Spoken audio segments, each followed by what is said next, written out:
Story time. I'm on the train, so that's going to be our background sounds today. I was in a fucked up relationship.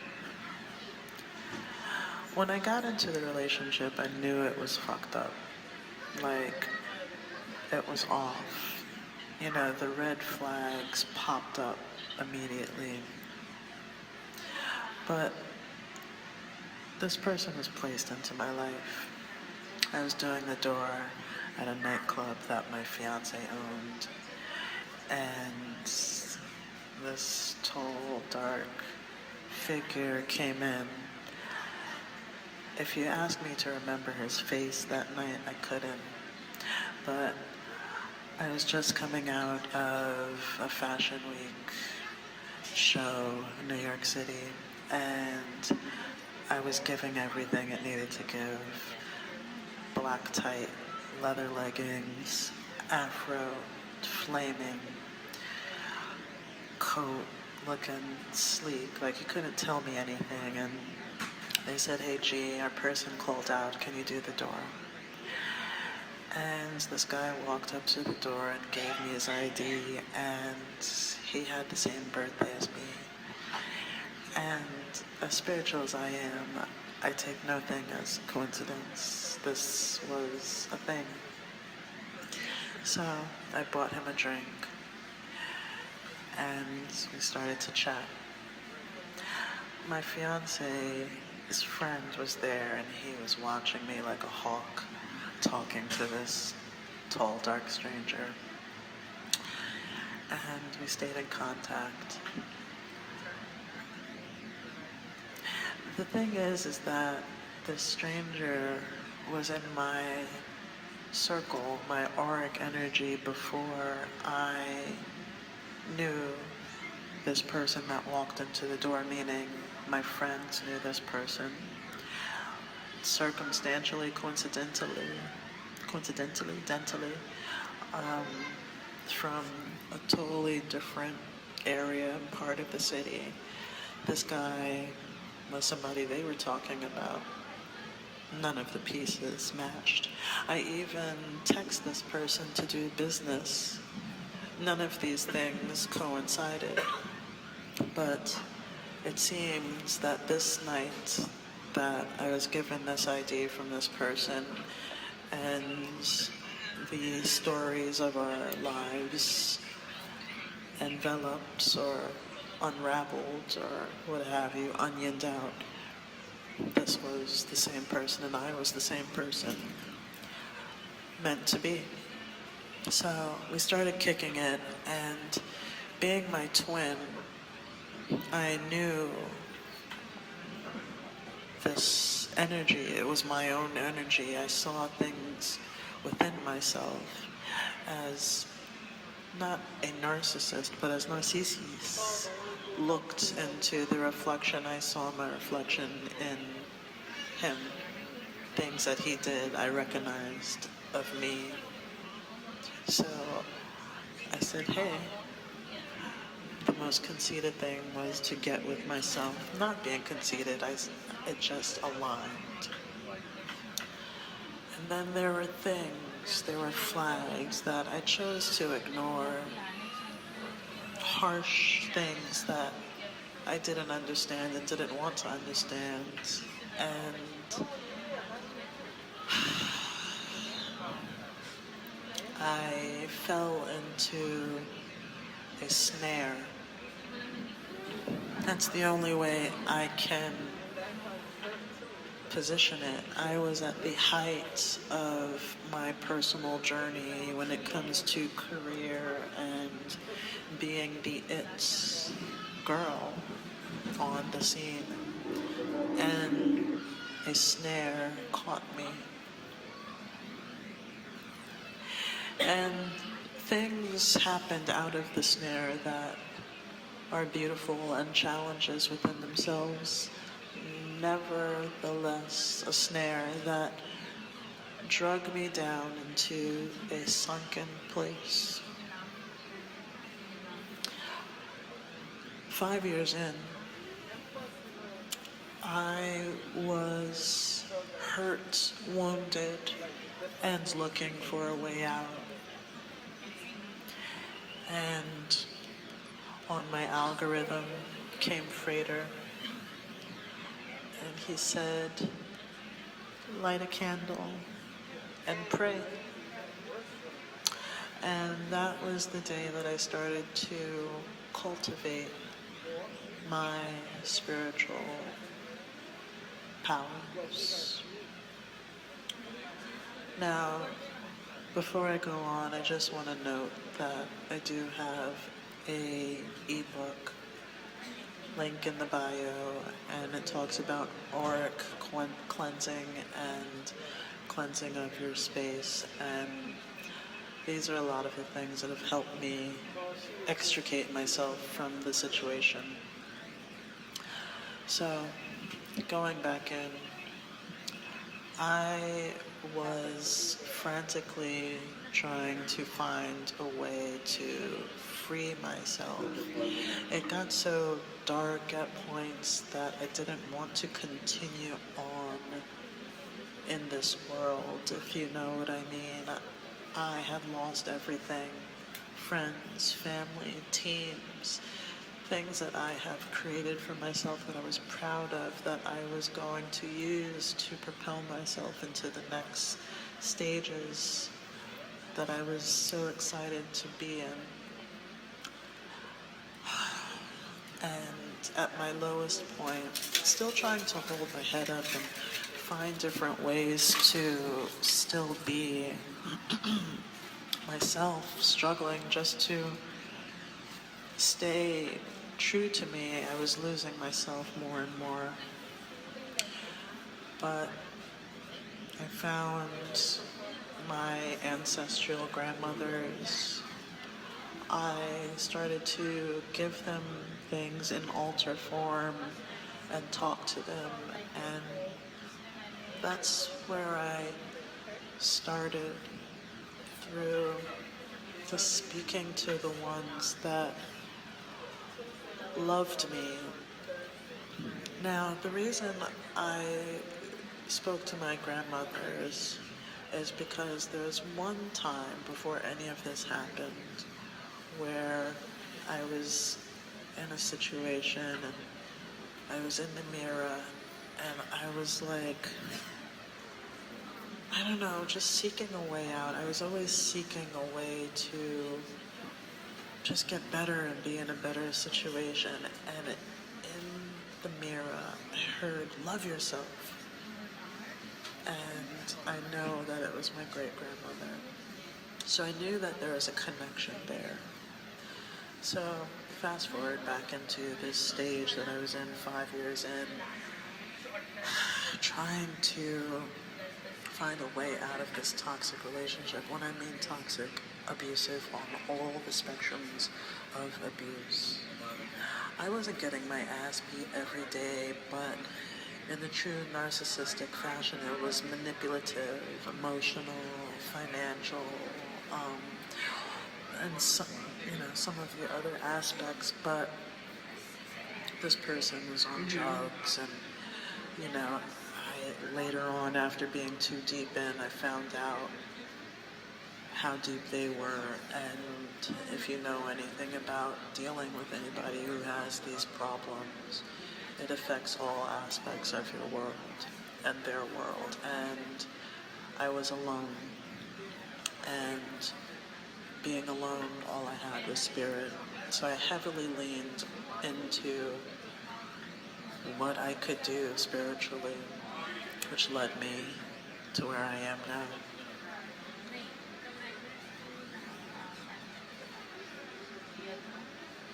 So, fast forward another 5 years.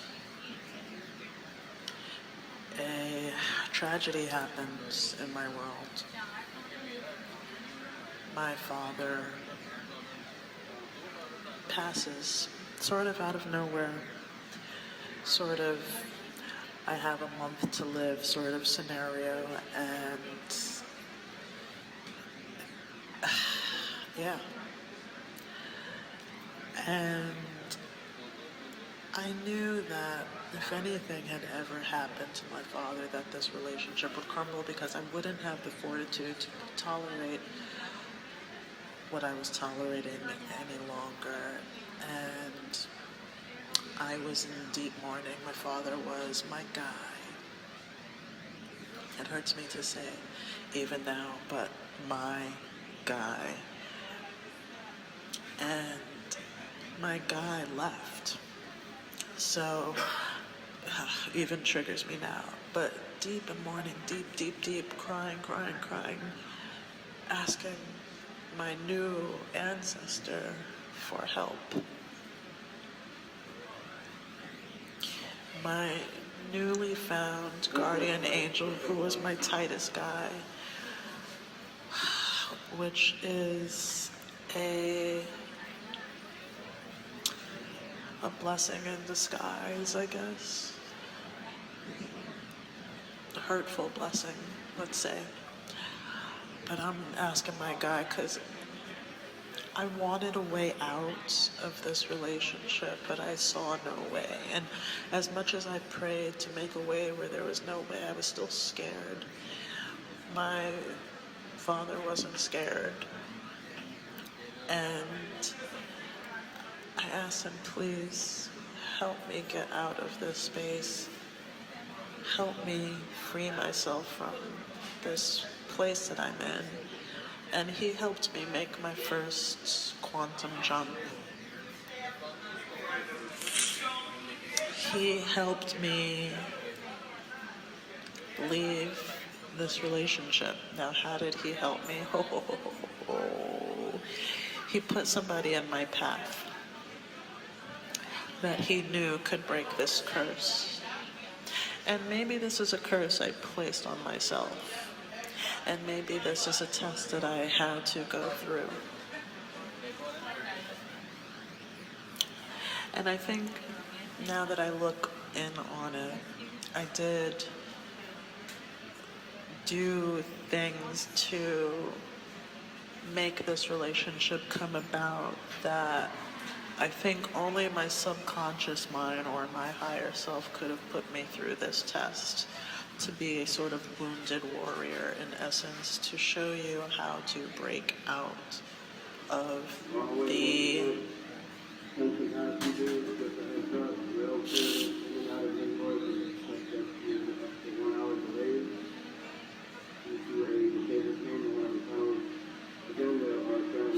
hold on.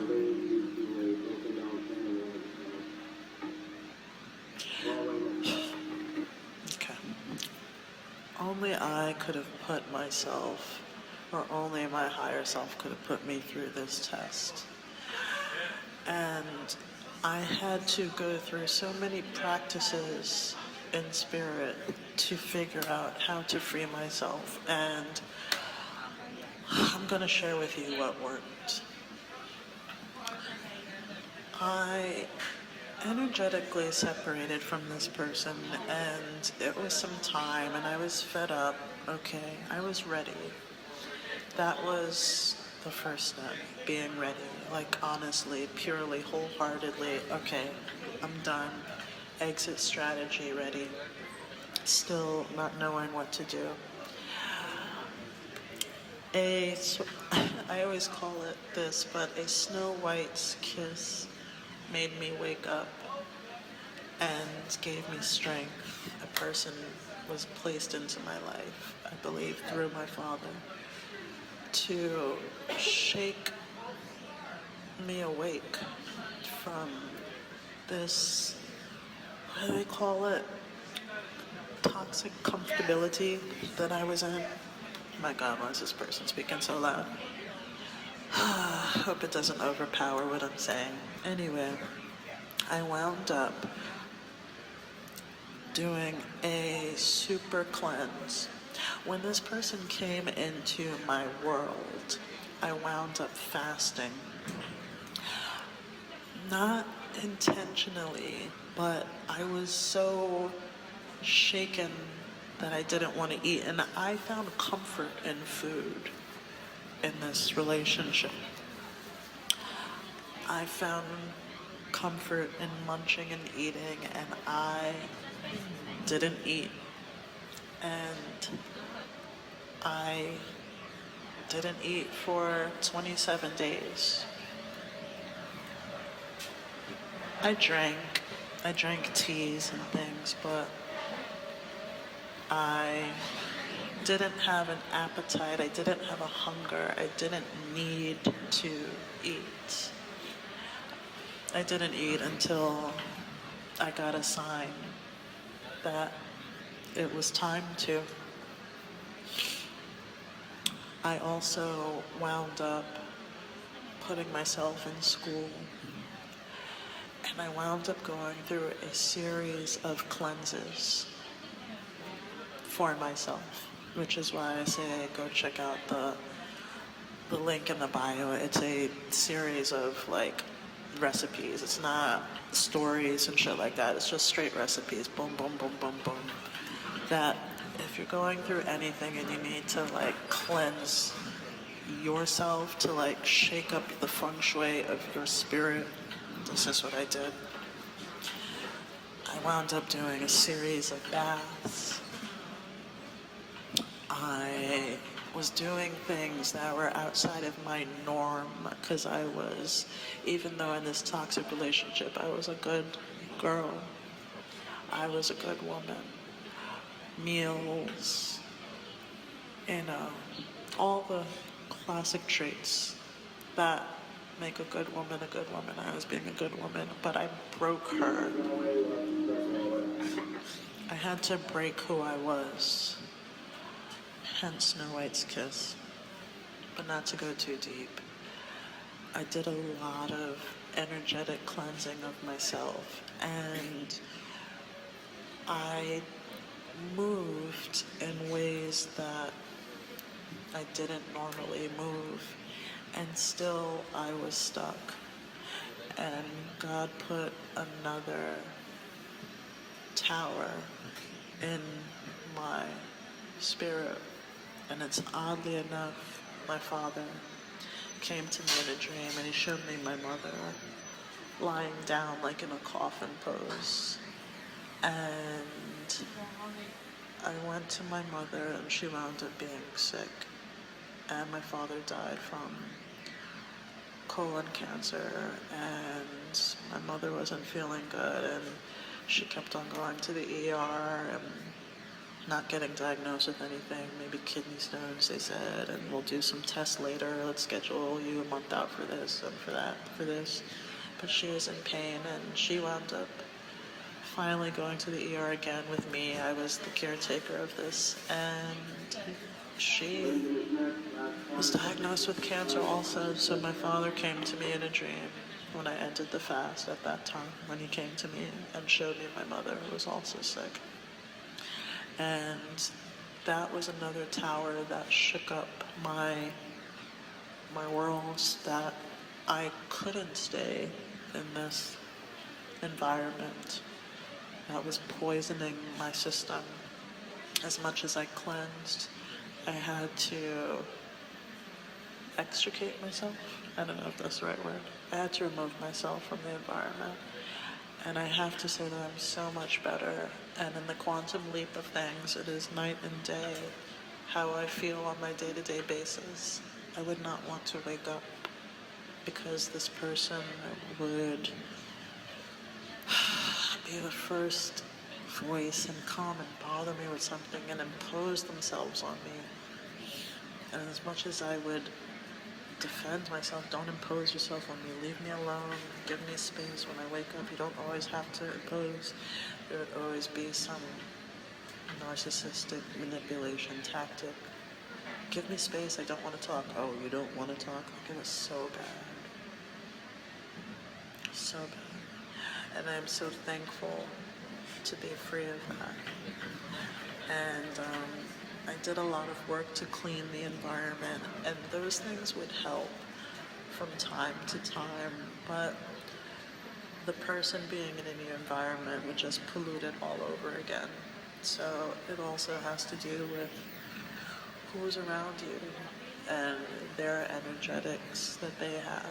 It's a big part of it. That's the thing about being in a crowded place. Having to touch other people's auras as an empath, it gets a little sticky. But I guess that's enough for story time. If you have anything like questions or whatever, I'm here. Adios.